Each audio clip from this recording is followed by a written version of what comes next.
точнее быть на 10 дней тузика. То есть, ну, в идеале собака должна демонстрировать выдержку. Помните вот этого тузика прошлогоднего?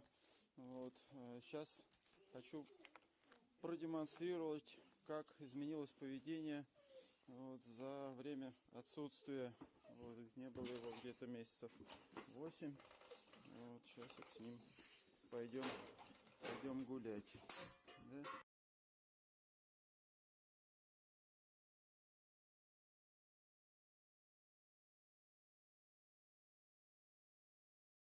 Ну вот первой проблемой, которой очень часто сталкиваются владельцы, приучая их к вольеру, владельцы собак, приучая их к вольеру, это невозможность спокойно собаке находиться в вольере. То есть собака начинает лаять, тявкать. И вот у нас сейчас имеется такой друг по кличке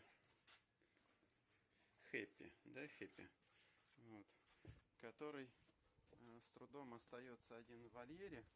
Вот. Но здесь принцип какой? То есть он стремится выйти из вольера туда, где он получает положительные эмоции, вот, чтобы покинуть территорию, на которых он никаких эмоций не получает, только отрицательные из-за того, что он остался один. Вот, поэтому нужно ему объяснить, то место, куда ты стремишься, не совсем хорошее. Вот, для этого я использую пластиковые канистры с небольшим количеством камушков и команда «Замолчи».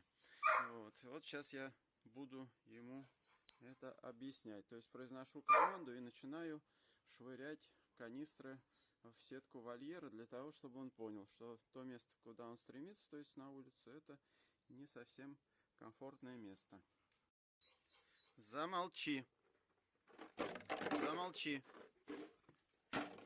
Замолчи. Не ори.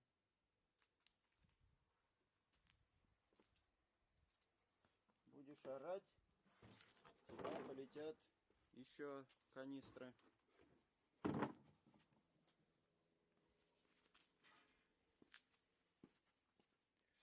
Замолчи. Ну-ка, замолчи. Замолчи. То есть в ответ он должен продемонстрировать такое состояние легкого дискомфорта, неудобства. Замолчи. Я тебе пору. Замолчи. Замолчи. Так, пробуем, отходим. То есть самое главное, чтобы увеличивался интервал между лаем. То есть если он продолжает лаять, несмотря на воздействие, значит воздействие не является для нее дискомфортным. Замолчи. Если замолкает, то значит воздействие оказывает нужный эффект.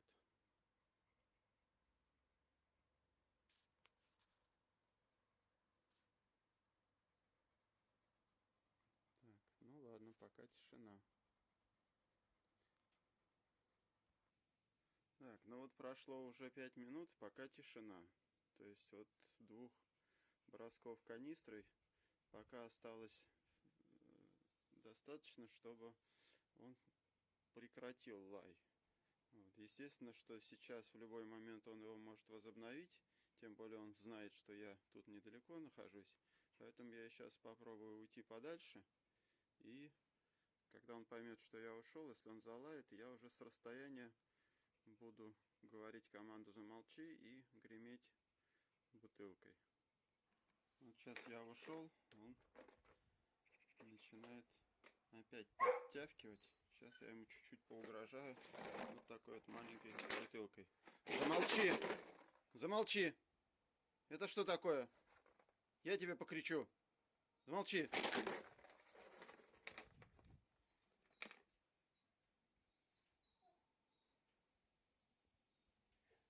При необходимости швырну бутылку прямо туда, в стенку вольера. Ну что ж, пока тишина. То есть он сейчас уже начинает понимать, что даже на расстоянии я могу его наказать таким вот пока шумовым. Ну-ка, замолчи! Я тебе пору.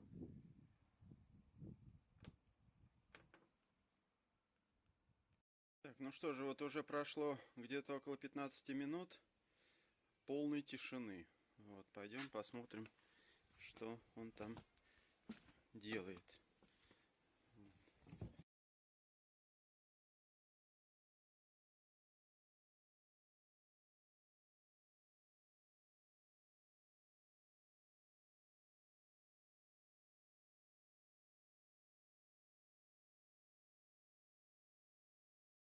Ну, Хэппи здесь лежит в таком грустном состоянии. Вот. Но вот это вот состояние, оно как раз и важно для того, чтобы он понимал, что выдвигаться, стремиться бежать на улицу ни в коем случае нельзя. На улице плохо, но находиться в вольере очень даже хорошо. Молодец, хорошо, умничка, хорошо. Но вот виляющий хвост как раз свидетельствует о том, что он в принципе понимает, что я от него хочу.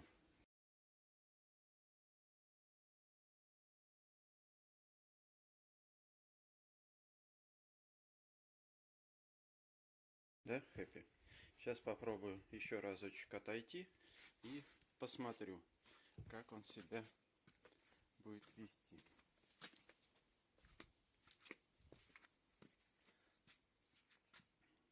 То есть вот эти стоящие перед ним бутылки, они как бы напоминают, что в тебя может что-то прилететь, если ты будешь тявкать. Поэтому на улице не очень хорошо, комфортно, временно. Вот. Нахождение в вольере, наоборот, очень даже хорошо и комфортно, потому что там никто не обидит. Там можно спрятаться от неприятных вот этих вот бутылок. Ну все, пока молчит. Будем закреплять это поведение.